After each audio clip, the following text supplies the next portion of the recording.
Greetings. Pardon us, it's our first time, so we really don't know how to do things the way you do it. But we are happy to meet everyone. I like the way Brother Ernest introduced the new brothers. He will say in the Facebook, this is meet your new brother. And he will name the name of the brother or the new sister. So I am your brother, June Patricio. And I brought my wife with me and two other ladies, my wife Chona and sister Tess, and my niece, Lynn. And, I just picked her up yesterday in Makati and brought her with us in our worship. And we are from the Salawag congregation. Some of you went to Salawag congregation. Yes. And pardon me, I remember the faces, but the names not so. June, sorry pardon to me. interrupt. But if we keep on seeing each other, we will be particular with our names. I can hear Brother Ernest, and I'm grateful for the invitation that he gave to us and to the CPI or Church Institute, Church Planting Institute students or classmates, I call them. Some are scheduled to preach this coming Sundays. So I'm the first one to be scheduled, and the next brother will be here next Sunday, and it will be that arrangement. I was told that when I say a verse, I need Bible, that you also open your Bibles. So let's get ready with the Bibles. We have a good topic this morning, and I think it's good for us to know about this. It has something to do with obedience. Yes, obedience. There was a time that I saw hats, bull hats bang tawag nila, that has the word obey in it.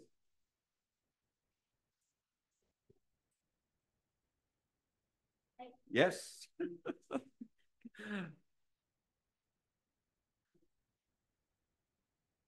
Do you see me now in the camera? Yeah. Okay. Okay. Yeah. Uh, we do different things, so that's another thing. And I was saying that we'll talk about obedience. Can we?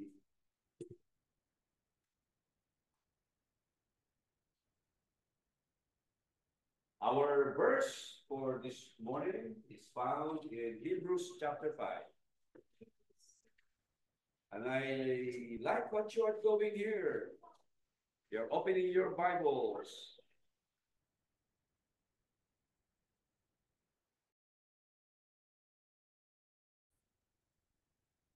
Chapter 5, verse 8. Page 1282. 1282.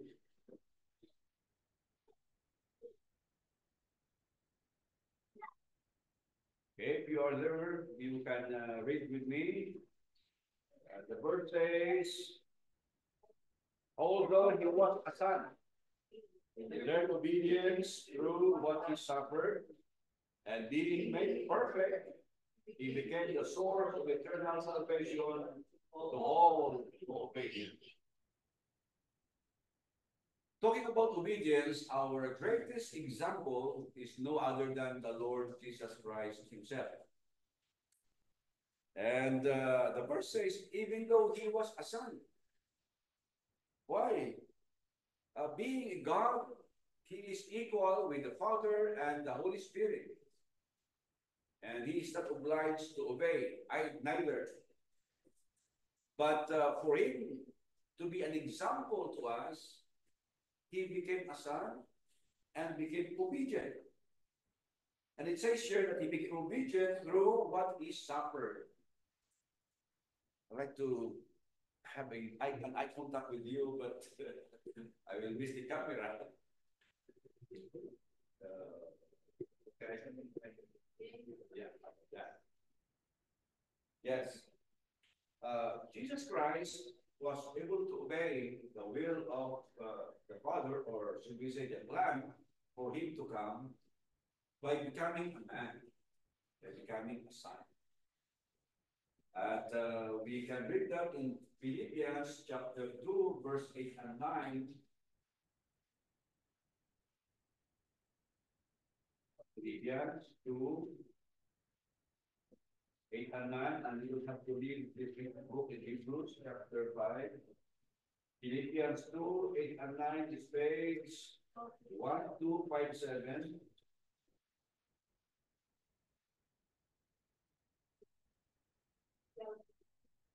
It says, or let's start with verse 6. Although he was in the form of God, did not count equality with God a thing to be lost, but emptied himself by taking the form of servant, being born in the likeness of men, and being found in human form, he humbled himself by the form of death, even death on the cross. Wow, these verses are very powerful when we talk about obedience. And as I was saying, Jesus Christ was able to do this, being obedient, by becoming man, by becoming like us.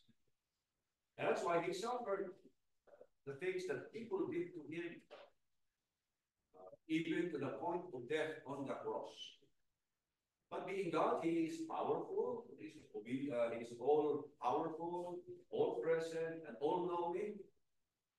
And he couldn't do all the obedience via being in the form of God.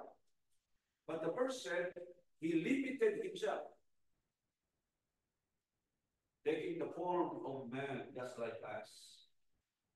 And because of that, he was able to obey. And his obedience was necessary so that he could be the author of salvation. And the verse says, to whom he became an author of eternal salvation. Going back to Hebrews chapter 5, verses 8 to 9, it says that eternal salvation is to those who obey him. That is how important obedience is. It is necessary for us to obtain the eternal salvation that Jesus Christ authored and offered to us. Every time I saw pictures of baptisms from Sinan congregation and other congregations, of course, that will make us happy because it means one soul is being saved. Now that we have established the importance of obedience, we like to talk about the requirements of being obedient. So what obedience requires? Sometimes it's easy to just say, I obey, but we need to understand the sacrifices that we have to do in order to be obedient. So I have these 3 points present to you. What are the requirements of being obedient? First, being obedient means we have to obey all that are commanded. What are we saying? You could be obedient to a 1 command, 2 commandments, 3, 4, 5, but it's possible that you could not be obedient to all that is commanded by the Lord Jesus Christ.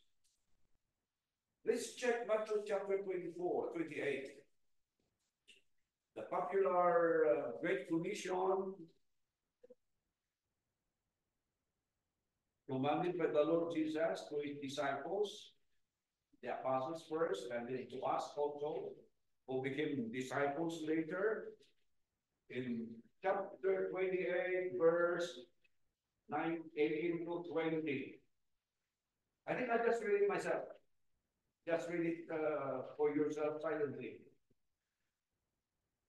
And Jesus came and said to them, all authority in heaven and on earth has been given to me.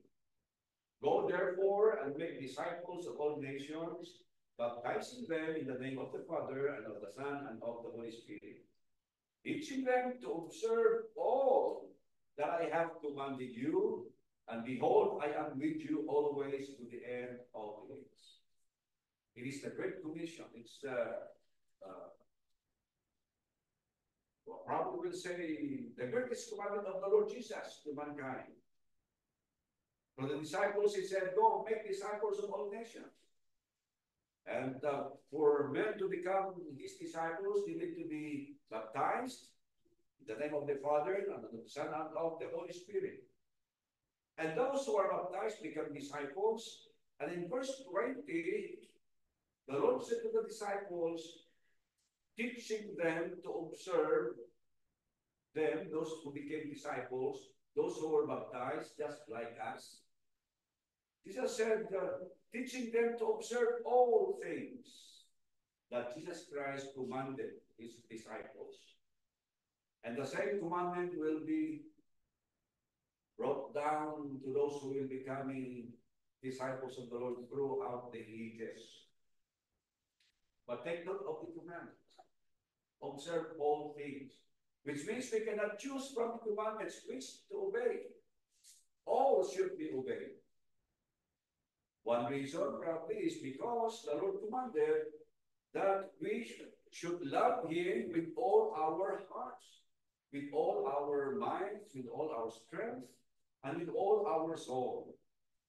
That commandment is written in Matthew 22, verse 37. That's page 1062.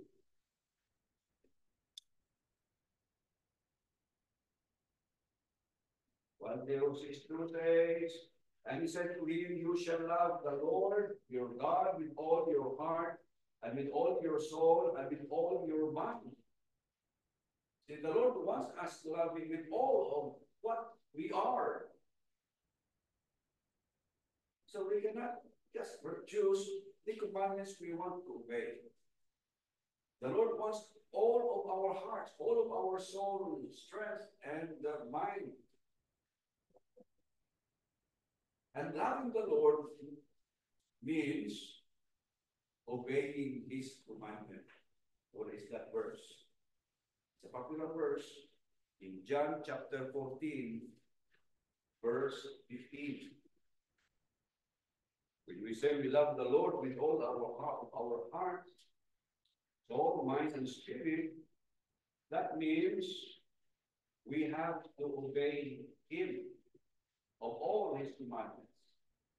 14:15, page 1156. What did the Lord Jesus say? If you love me, you will keep my commandments. That's it. Yes. And they thought he did not say, obey some of my commandments, or obey most of my commandments, or obey many of my commandments. Going back to the Great Commission, the Lord said, teach them to observe all things that I have commanded you. So obedience requires that all of the commandments of the Lord, which are written, of course, in this book, should be obeyed. Now, there are examples in the Bible characters who tried to obey God, but they were short in obeying God. But before that, I need to read this chapter here, this book, James chapter 2. To emphasize that every commandment of the Lord is important.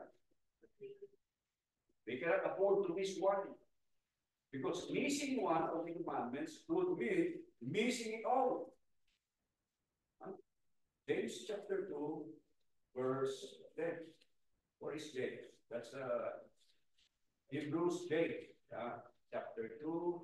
That is page 1292. 1292.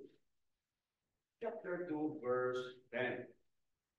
Talking about being biased, being impartial. And James, as inspired by God, give an instruction to Christians not to be impartial. And he was saying that even if you do all the commandments and you are impartial, you have violated the commandments. Let us read this. Verse 10. It says, for whoever teaches the whole law, but rests in one point, and becomes accountable for all of it. Wow. All of those commandments are not important. And that's one thing that none of the Gabayu missed. The record is found in Leviticus chapter 10, when these two priests were commanded to offer a fire to God, and they were somewhat obedient to offer a fire, but they have fallen short. The reason is they did not obey all what is instructed to them. Who has found Leviticus chapter 10? There it is. Page 112. All right. Verses 1 and 2. Let me read this. Now Nadab and Abihu, the sons of Aaron, each took his censer and put fire in it, and laid incense on it, and offered unauthorized fire before the Lord, which he had not commanded them. See? There was a commandment to offer a fire, but the Lord was specific where to get that fire. But Nadab and Abihu did not obey all the instruction. Maybe they were thinking it's just a fire. It's a fire, so I'll just get a fire. But they disobeyed the instruction of the Lord where to get that fire. And that is all. Verse 2. And fire came out from before the Lord and consumed them, and they died before the Lord. See how serious it is? It's the same fire, but instruction is they have to get that certain fire in a certain place, and not just any fire. They did not obey all that is commanded. Another example is the king, first king of Israel. The first king of Israel is King Saul, right? He was instructed to kill all the Amalekites because they have sinned against God. When the Israelites were being freed from Egypt, the Amalekites did something wrong to this people of God. And so in 1 Samuel chapter 15, the Lord God instructed King Saul to kill all of them. Okay? 1 Samuel chapter 15. There was an instruction. King Saul was the king. He was told by God, verse 3, now go and strike Amalek and devote to destruction all that they have. Do not spare them, but kill both man and woman, child and infant, ox and sheep, camel and donkey. So we don't understand probably why, but it was God's will. And Saul, being the king and was commanded, is obliged or was obliged to obey. And the verse also said, King Saul went to battle with them and then did something wrong or did not obey all that is commanded. Because in verse 9, instead of killing all the people of the Amalekites and all the animals, they left the king alive. Verse 9, Samuel 15, verse 9, it says, but Saul and the people spared Agag and the death of the sheep and of the oxen and of the fatting calves and the lamb, all that was good, and would not utterly destroy them. All that was despised and worthless and devoted to lost God. See? Saul obeyed the Lord by going to the Amalekites and killing them, but he didn't obey all the commandments because commandments is to kill all. I was thinking probably that the king, Agag, would be a good trophy, something like that, to show to the people that he won the battle. And was thinking that the animals, sa Tagalog, sayang. There's no word sayang in English.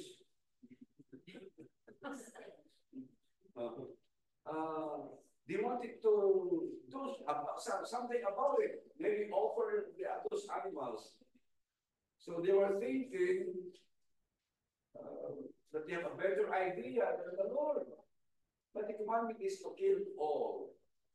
And you are able to obey. So today, the lesson for us is that we have to obey what is all written in the scriptures. The problem with denominations is, in worship, for example, when we are commanded to sing, we add something else, or they subtract something else. When we are commanded to obey about the Lord's Supper, partake of the bread that symbolizes the body of the Lord and the fruit of the vine, people will substitute the kind of bread and the kind of juice that they are to take, and don't obey all the instruction. Even in other matters of our Christian life, we just obey what we like to obey. And those commandments that we don't like, we discard them. Oh no, that is not how to be obedient to God's command. And that brings us to our second point about obedience. Obedience requires that we obey even when we don't like it, or even when we don't want to obey. We are obliged to obey. It's just like telling kids, our children, to drink a medicine that is so bitter, and tell them that it will be good for you. The commandments of God may not be hard for us to obey, but it will be good for us. You see, in the Old Testament, God's people, the Israelites, were told, Deuteronomy chapter 28. Deuteronomy chapter 28. Page 214.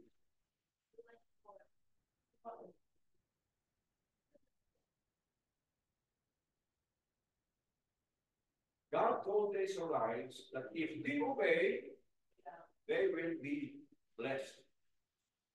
So commandments of the Lord we obey carries with it the idea of being rewarded, even if the commandments are hard to obey. But the problem of the Israelites, they keep on transgressing God's law, God's commandments to them. But this was called the blessing and the cursing covenant. Let me read verse 1. It says, and if you faithfully obey, the voice of the Lord your God, being careful to do all his commandments that I demand you today, the Lord your God will set you high above all the nations of the earth. And all, verse 2, and all these blessings shall come upon you and overtake you if you obey the voice of the Lord your God. How about if you don't obey? Let's read verse 15. Verse 15. But, there you go.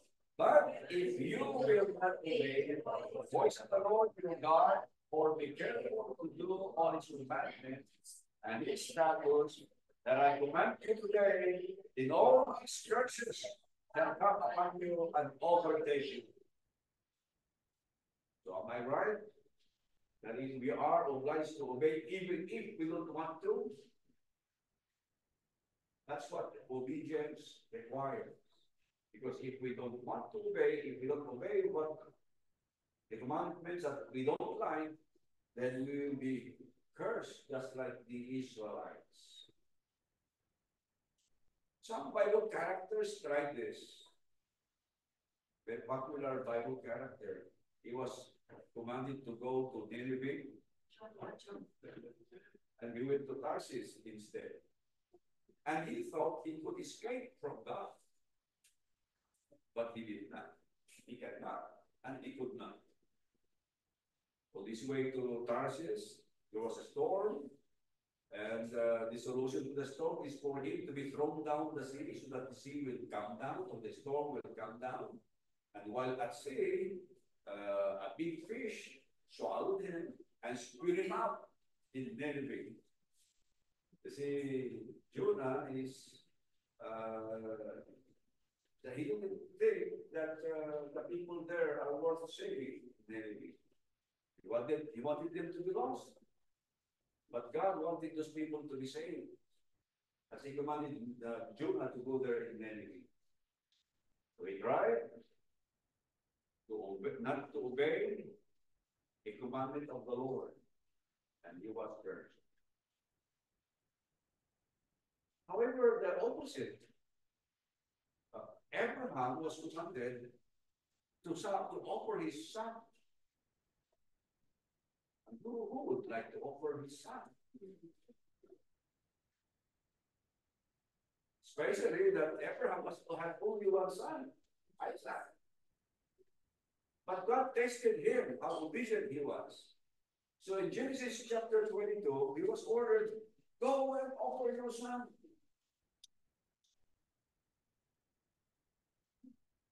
And maybe if we were Abraham, we would be saying, how come you took me an only son in my old age, and now you want it back?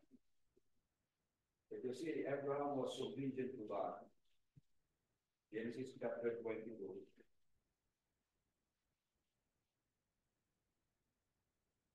Verse 2. That's the order. Okay. Do you always read the scriptures together, or sometimes only one, two, no? All together? All right. So, verse 1, let's read. After this things, God tested Abraham, said to him, Abraham, and said, here, he said, take your son, your only God, and go to the and offer him their burnt offerings and the language of which I can tell you. Now, who among our parents here will obey such? I will probably. We have three sons, all grown up. Just one staying at our house now, and he will be graduating soon. And we can't imagine any parent would do that. But Abraham was ready to do it. So he went early in the morning, he prepared. The third day, so the third day, they reached the place, Mountain of Moriah, where he's supposed to offer Isaac. And so, when they reached the place, Abraham asked the people with them to stay behind, and he and his son went up the mountain. And imagine what's going on in the mind of the son. In verse 7 of chapter 22, let's read this. And Isaac said to his father, Abraham, my father, and he said, here I am. He said, behold, I have removed. Abraham said,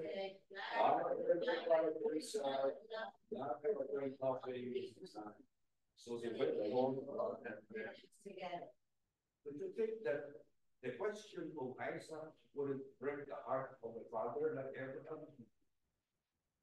That would break the heart of a father, knowing that God has commanded him to offer the son, and the son is asking, what is the offering? We have the wood, we have the fire, but where is the offering? He didn't know that he is supposed to be the offering. And true enough, Abraham was serious. First thing, he raised his hand with the knife and was ready to kill, to offer the son. And God saw how obedient Abraham was. And he told Abraham to don't hurt the son, the child.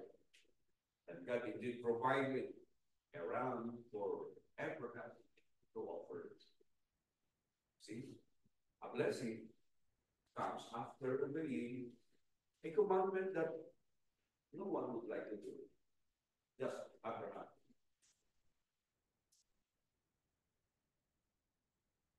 In this sense, Jesus Christ should be our example. Matthew 26, when he was about to be captured,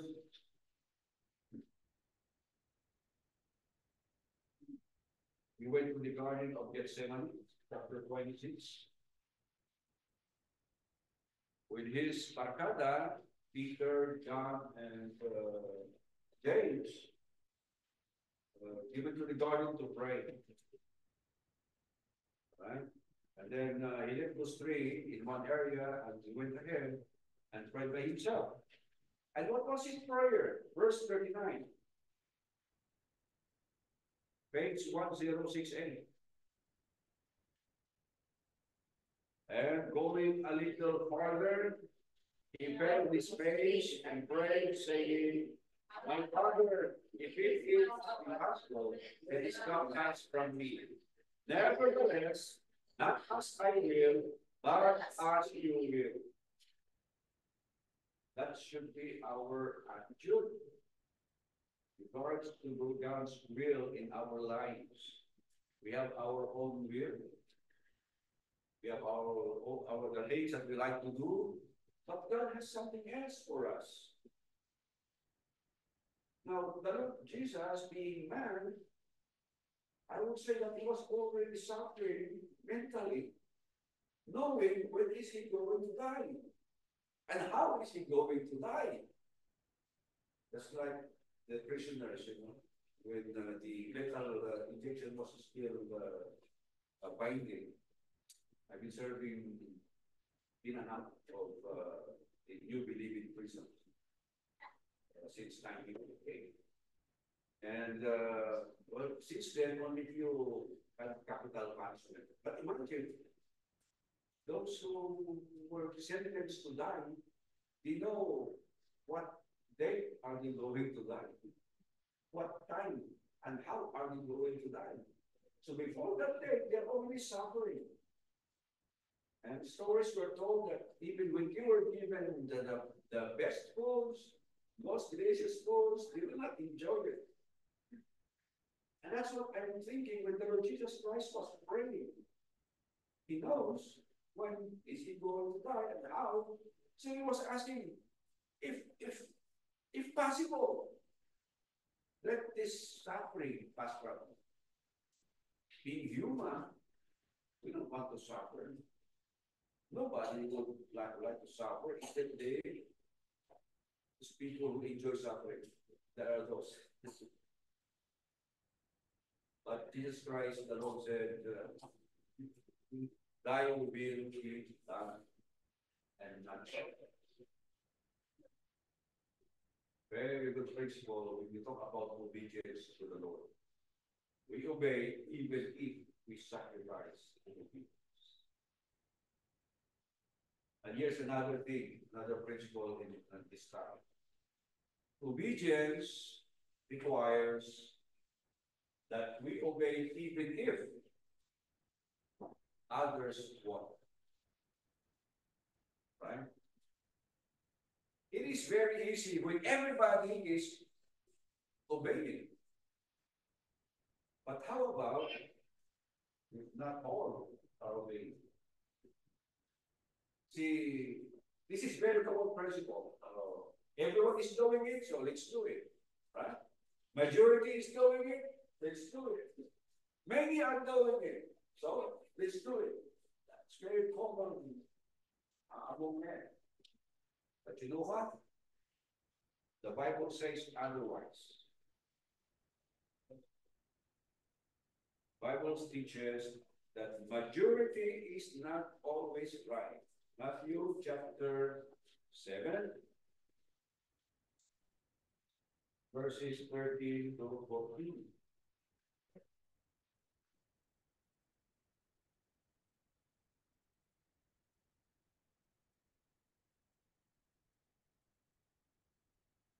In Matthew 7, verse 13, let's read this. Enter by the narrow gate, for the gate is wide, and the way is easy, that leads to destruction. And those who enter by it are many. For the gate is narrow, and the way is hard, that leads to life, and those who find it are few. So is it right that since majority are doing it, that it's all right to do it? Is it okay that since everyone is doing it, let's do it? No. The Lord Jesus Christ taught that there are two doors, the wide and the narrow door. Two ways, narrow and wide. And only few enters the narrow gate. But there is life at the end of that narrow road. That's where we should go. And not just do a thing because everybody or majority or many people are doing it. Christians are supposed to be the influencers. The word influencer now is common, referring to those who are bloggers. Many times we watch their blogs and maybe we are influenced by their blogs. And not all are biblical, I would say. I can bring some good thoughts on the wall, on others' walls, but I always check this if this is the Lord's will. You see, being Christians, we are supposed to be the influencers and not the ones being influenced. And so when we say that since everybody's doing it, we shall do it. Since majority is doing it, let's do it. We are being influenced. We should be the influencers. And that is taught in Matthew chapter 5, verses 13. When the Lord said, you are the soul and you are the light.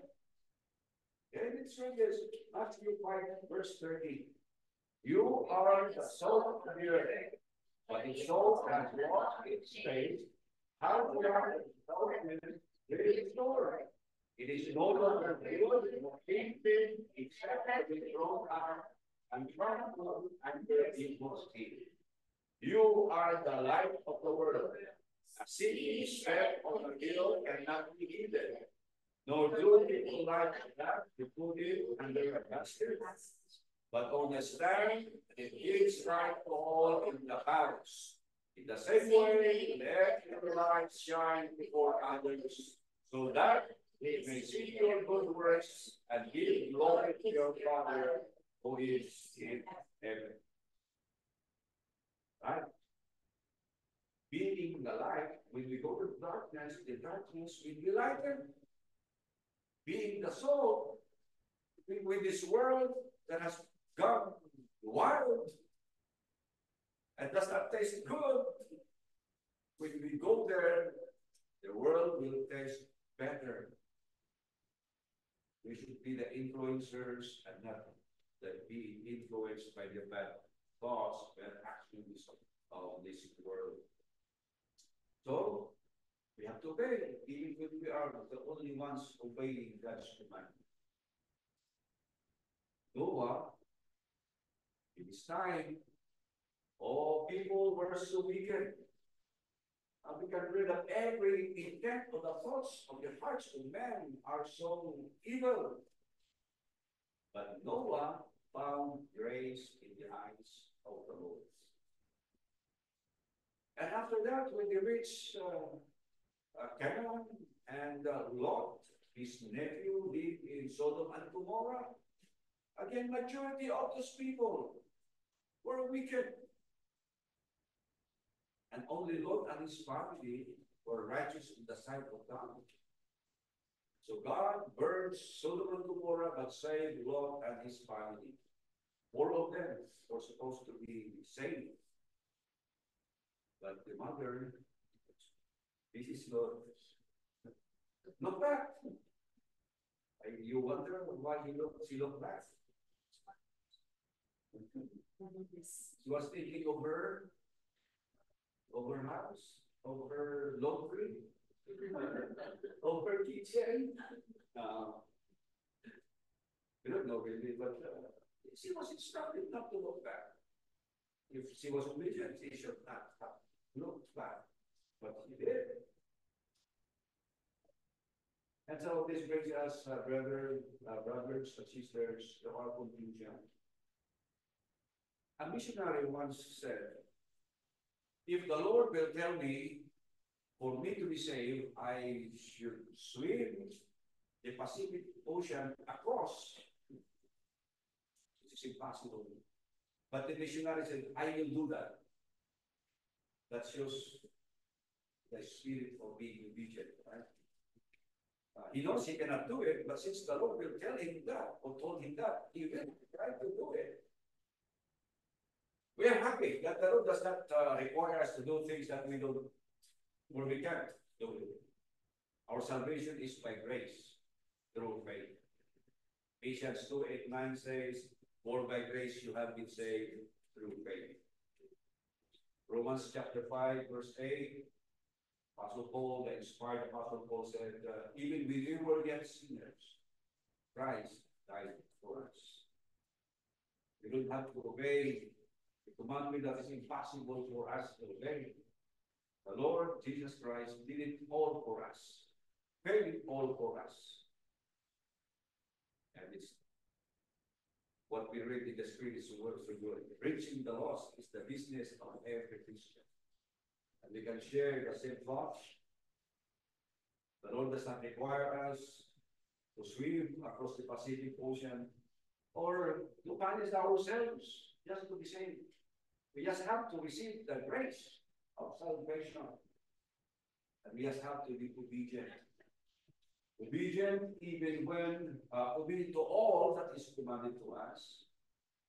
Obedient even when we don't like the commandment, what the order to us. And obedient even when others will not obey. That concludes our lesson, and I am grateful for the opportunity, the invitation by our brother Ernst, that we have also the opportunity to meet each one of you, brothers and sisters here at the Sila.